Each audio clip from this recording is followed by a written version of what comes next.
What's up? Welcome to the show. This is Derek from Derek and AB Have a Podcast. And I'm AB. Today we're going to talk about the Vince McMahon documentary, Episode 1, Junior. It starts out with Vince as a young kid. I didn't never know that he was living in a trailer park. Trailer park? Yeah, all the way until he was 12 years old. Didn't know who his dad was. There you go. Then he got to meet Vince Sr., went with him, and he got into the wrestling business. So he met his dad when he was about 12? About 12, never knew who he was before him. Oh, that's crazy. Basically kind of like a bag of riches story, I guess, pretty much. Yeah, well, his dad wasn't quite as rich as Vince became later. But his dad was a lot better off than he was at the time. And Vince saw his father and saw that as a way out of the trailer park. He's putting his mind and he's going to dedicate his talents to pro wrestling. Took his way out of the trailer park for sure. A long way from the trailer park. Yeah, his dad was just doing what, maybe like the small circuit and everything, like in their local territory for the wrestling. I don't know if it's a small circuit. I don't know if it's like what I used to do or not. I think it might be a little bit bigger than that. But I think maybe he did. So if there was wrestling in that area, it was him. You see, they had territories. So maybe you had New York and I had North Carolina. Stuff like that. Yeah. But when Vince came into his dad's business, he just kind of started out a little small, just doing a little bit there, a little bit there. Yeah, he just followed his dad around, kind of saw what his dad did. I liked it when his dad was getting into a contract dispute basically with the announcer. The announcer wanted more money or he was leaving and TV was about to start. Oh yeah. So he sat there and thought and he said, well, Vince, you're going to do it. So that's how Vince McMahon started being an announcer. Right then and there on the spot. That's right. And they said it was a little rough to begin with. Basically, I had to get there and kind of freestyle, just kind of go through the motions of being an announcer. But I know that's how you and I basically were introduced to Vince McMahon eventually. Yep. I remember as a little kid, I thought he was an announcer. I didn't know he was the owner. That's all I ever thought it was until many years later. I've been watching wrestling for years and years, and I just thought he was just a guy on a microphone, just an announcer type of guy. One thing I want to touch on that the documentary did, Vince McMahon met his wife Linda at ECU. What? Really? Yeah. So they both went to ECU. Didn't say anything about it, but that's just pretty cool to me. That's where I went to school, and we live right by it. How about that? It's a small world. Yep. So Vince eventually wanted to buy the WWE. Was what it is now. Then it was WWF or WWF. I'm not sure. WWF, I think it is at the time. Yeah, if you notice if you watch this on Netflix, if you got the caption on at the bottom, even when they say WWE or WWF, it just say vice versa on the caption at the bottom. Notice that? The way he talked his dad into letting him buy it was, he said, "I'm gonna give you the money. I'm gonna pay you in payments. And if I miss a payment, you get to keep everything I paid you. The company's still yours." That's right. They didn't think he was gonna be able to do that. Right. So that was kind of enticing to him. Yep. Some way, somehow, he pulled it off. He sure did. So Derek, what do you think about the territories and about his plan to take over? Man, I could see it from a business point. I mean, it's cool. I respect that. You know, the old guys in the past, wrestling's history, say, well, all right, we got these states here, and they got their own territory and stuff. But I respect McMahon as a businessman. Well, I'm going to go put my show on there as well. So I'm all for it. I respect both. I think times are just changing, and he was the man that got in the head of it and made it happen. Yeah, that's exactly right. Times will change. Because back then it was cool, but I think he had a dream of it blowing up even bigger for his company. So the only way to do that was to take it to other states, other cities, and visit those places, put on shows, and off he went with it. Adrian, the Rocky Mountains.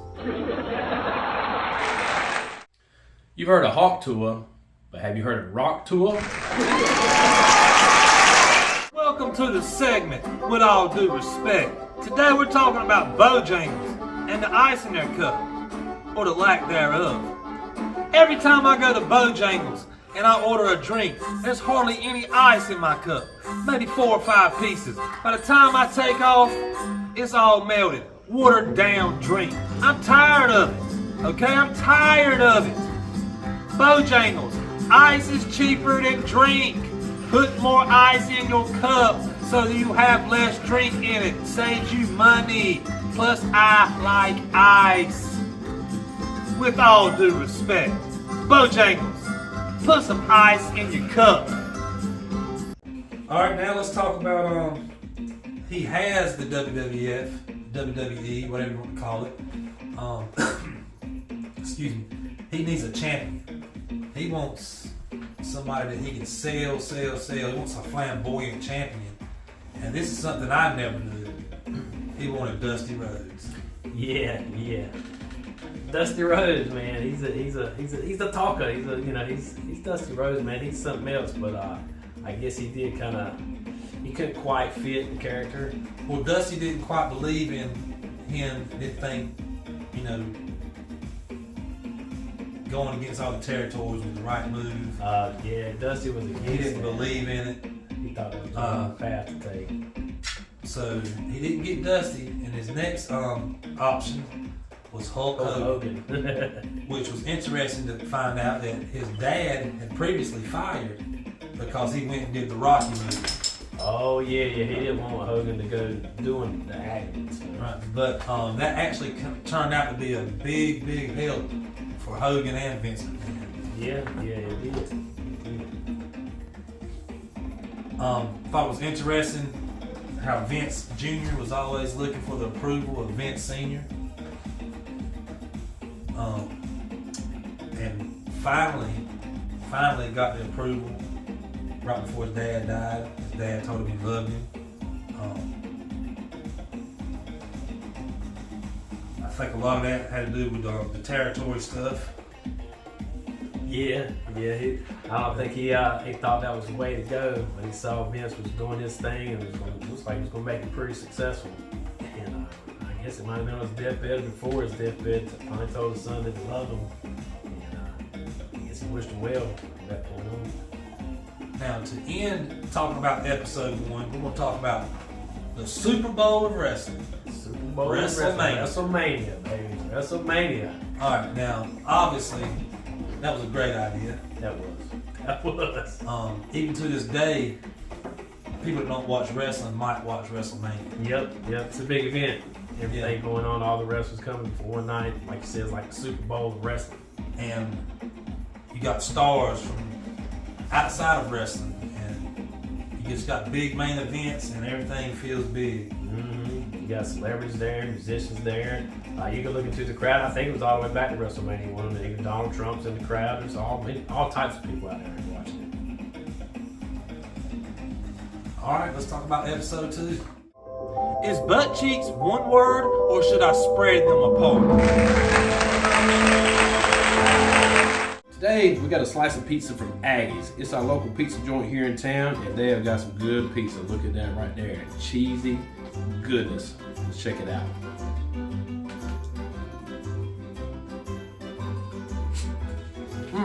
Now that's what I'm talking about. That right there is good. Maybe not the best, but it does beat Two Cousins in my opinion. This right here, I would rate it on a 1 to 10 scale. I give this an 8. It's pretty damn good. Today's restaurant review is coming from Greenville, North Carolina, as we go to Cubby's. Little disclosure here. Cubby's is one of my favorite places. Why don't we head on in and see what I'm going to eat.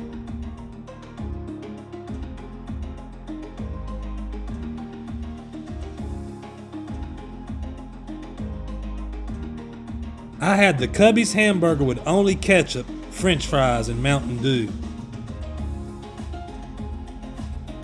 AB5 had 2 grilled chicken breasts, french fries, barbecue sauce, and a cup of water.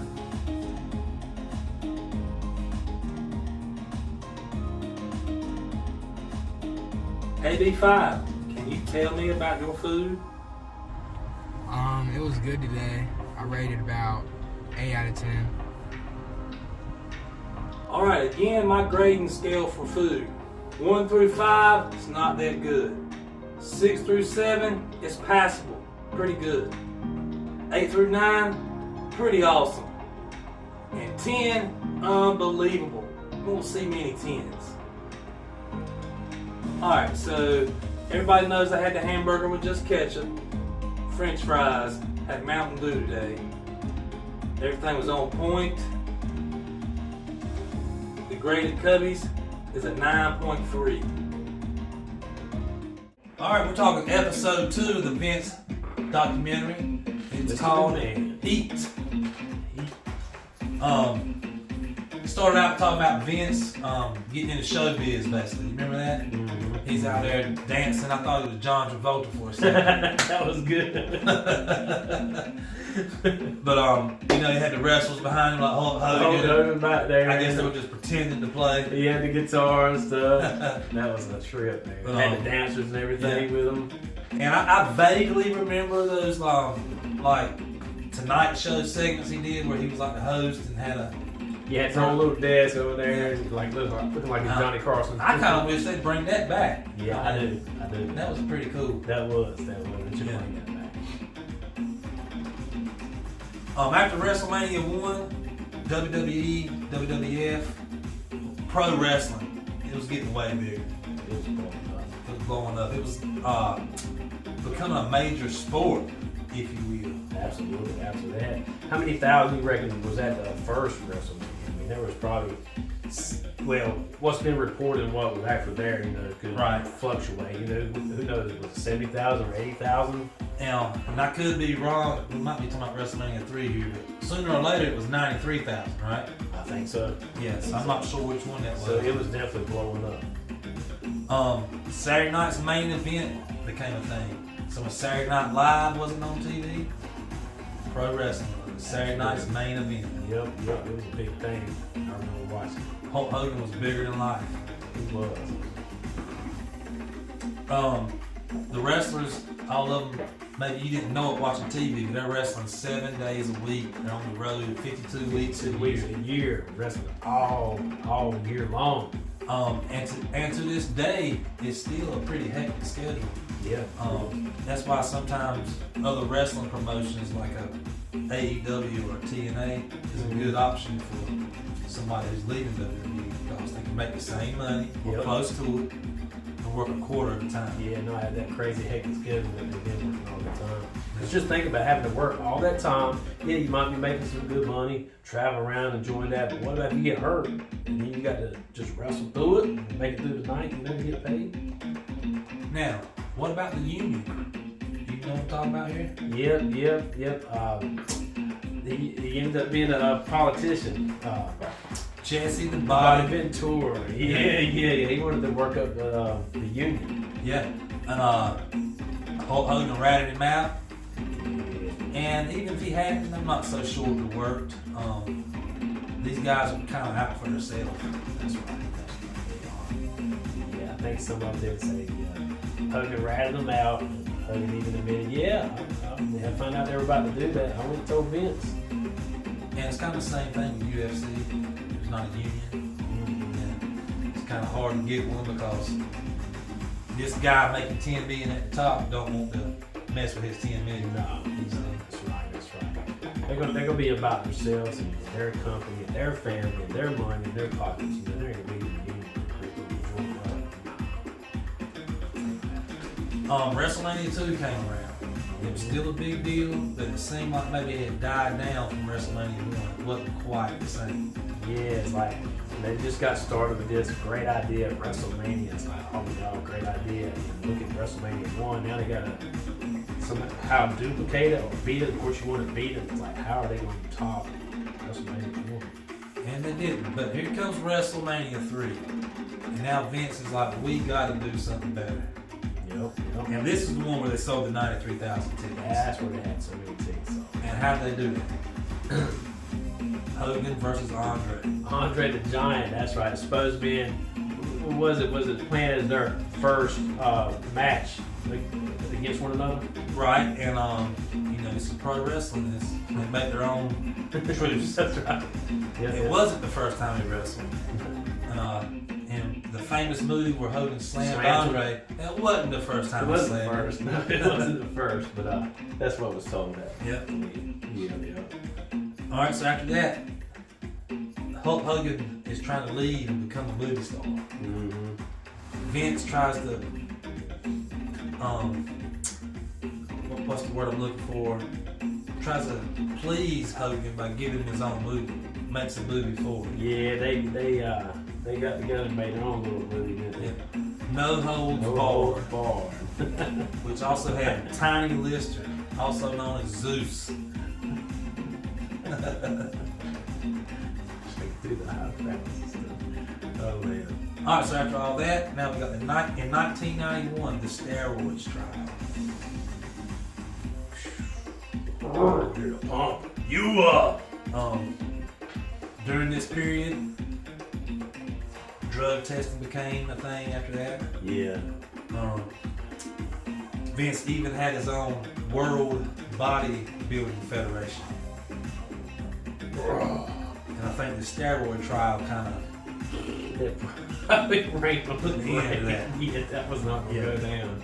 Oh yeah, they tried, but I mean, all those guys. I mean, you look at those the figures. I mean, blown out of proportion. Huge legs, huge arms. I mean, there's bodybuilders, and then there's those guys. I mean, they took it to an extreme. Come 1993, steroid distribution. They're trying to get Vince for. They're trying to pin it on him on it. Yeah. I think who it got pinned on eventually was a doctor that was assigned to WWE from, I don't know what they say it was, Nevada Athletic Commission or something like that. The Athletic Commission. Yeah, I think it was that commission there. Yeah. Basically was saying that he was hooking them up with it, right? Yep. Make the money. Yeah.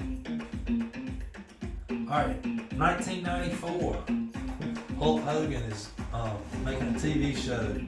He's left the WWE. He's not in WWE right now. He's told Vince he would never work against him. Vince let him go. He's doing Thunder in Paradise. Oh yeah. And here comes Eric Bischoff. Eric Bischoff. Who's running WCW. WCW. On the same lot where they're making Thunder in Paradise. Yeah, he just walked upon the lot and didn't know they were shooting. He just walked and offered him the world, basically. Yeah. Had some deep pockets and Alfred Hogan some. I think a big thing was the deep pockets and not having to work so much. Yeah, that's right. He had a much better schedule. It's like, hey, we pay you better, work less. Yep. Hogan was a star witness of the trial. They even threatened Hulk Hogan with 17 years if he didn't Cooperate with the trial. That's right. That's a long time. 17 years.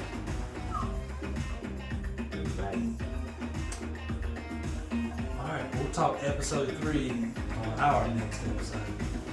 Episode 3 next. Alright.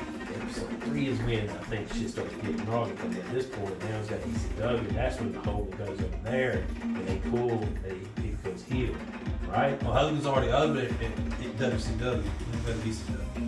No, yeah, ECW. But WCW, He's already there, but then he's on turn heel. that's when he does that. This was like one of the greatest things in wrestling. He does this. Yeah, because he was Hulk Hogan for what, 20, 30 years? All those years, all the little dolls and the yellow t-shirt and the bandanas, brother, and all that. And then all of a sudden this happens?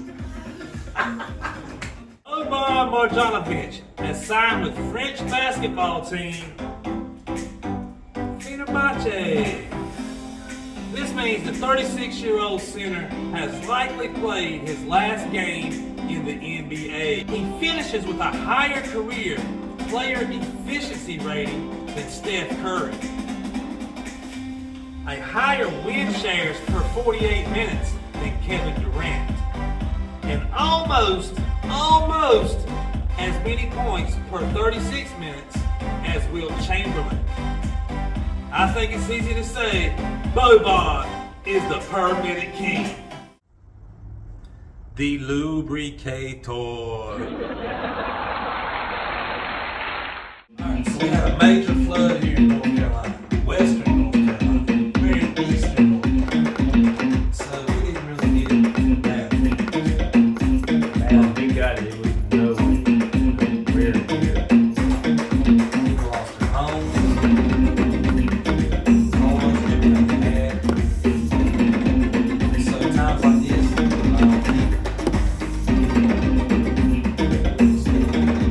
Government funds that put in place to help. surprise, surprise, surprise. Our government has already given that money away to illegal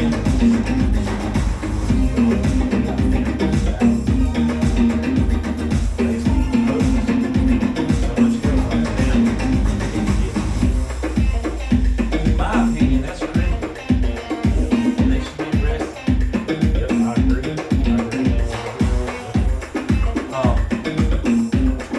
Heard it was $700. Yeah, you got $13,000. I've heard it was 30. I don't know what's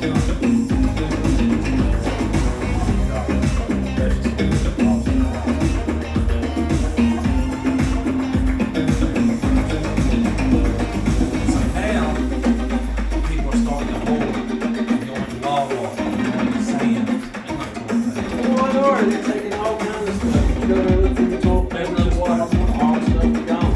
Off the shelf. A lot of it is people surviving and all of it Western. A lot of it is people hoarding.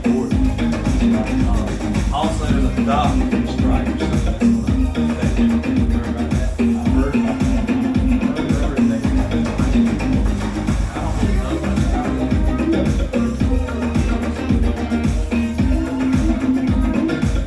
Get hoarding. I need some I gotta wipe my foot. Fellas, if your pizza's looking extra sexy, extra good, just be careful. This burns. My fear of moving stairs is escalating. Big shout out to my fingers. I can always count on them.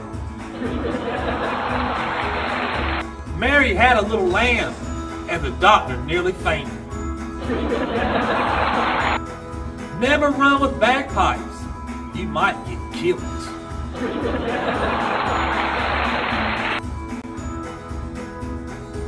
When Jerry Jones finally decides enough is enough.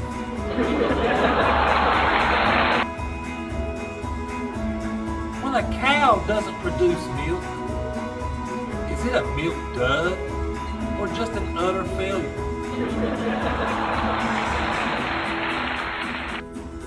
If Machine Gun Kelly and Mike Tyson had a baby, it'd be Machine Gun Kelly.